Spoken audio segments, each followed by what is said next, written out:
السلام عليكم ورحمة الله وبركاته. احنا هنوري حضراتكم بقى الفراخ دلوقتي، يعني سمونا الصلاة على النبي في أول الفيديو كده. بسم الله الرحمن الرحيم. وهنرجع بقى للمنظر الجميل اللي احنا شايفينه ده عشان بس يبقى متفقين مع بعضنا. الفكرة دي جميلة جدا يعني، ويعني الباشمهندس يسلم عليها صراحة. زي لو واخد توسطه الشباك اهو، ده الباب اهو، ده الباب السلك بتاعنا. النص التحتاني احنا قافلينه بمشمع من جوه، وطبعا ده احنا قافلينه بالمشمع، يعني احنا قلنا عليها كتير قبل كده للناس عشان خاطر تيار الهواء ما يخشش مباشر على الفراخ. اه الفراخ ما شاء الله كبيرة، ما فيش فيها مشكله يعني، والحمد لله الجو درجه حراره مظبوطه وكل حاجه. بس الموضوع كله مهما كان برضو انت تفادى ان يبقى في تيار مباشر على الفراخ.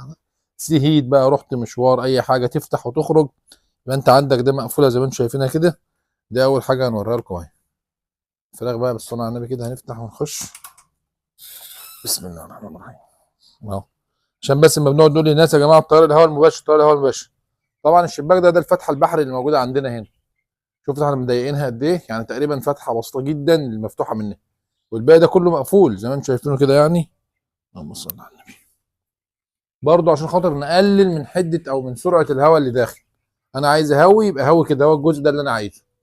طب ما كانش والدنيا هتبقى حر، ممكن اشيل الستاره دي خالص. ما كانش ممكن اقفل الشباك. طبعا الافضل ان الشباك يتعمل زي ما قلنا، اللي هو بيفتح لفوق يضرب في السقف عشان خاطر الهواء الساخن والكلام ده كله. بس باذن الله المره الجايه يكون عدلنا في المكان الوضع اللي احنا قلنا عليه ده. يبقى هي دي اول ستاره اهيت، والستاره الثانيه اللي انتم شايفينها اهيت على الباب، علشان خاطر تيار الهواء المباشر اللي بيخش على الفراخ هو ده اللي يعمل مشاكل.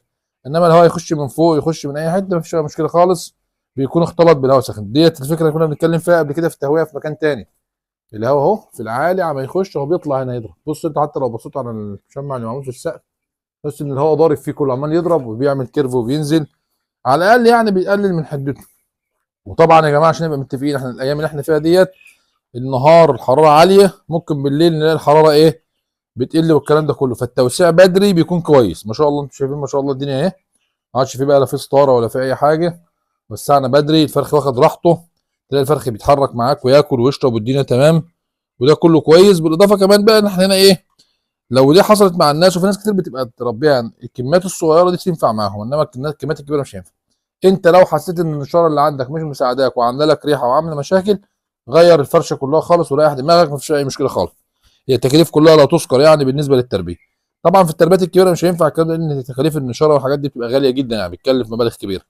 لكن الافضل انت كده لو حسيت ان النشاره منك وانت لسه بقى اول مره مش عارف ايه والكلام ده كله، النشاره هتضرك او هتعمل لك اي مشكله، لا اخلص من النشاره خالص، مفيش اي مشكله خالص. يعني ايه، مش هتبقى كلها حاجات بسيطه يعني. ماشي. ده اللي حابين نقوله لحضراتكم النهارده، لكن بالصلاه على النبي الدنيا تمام اهيت بفضل الله. النهارده عمر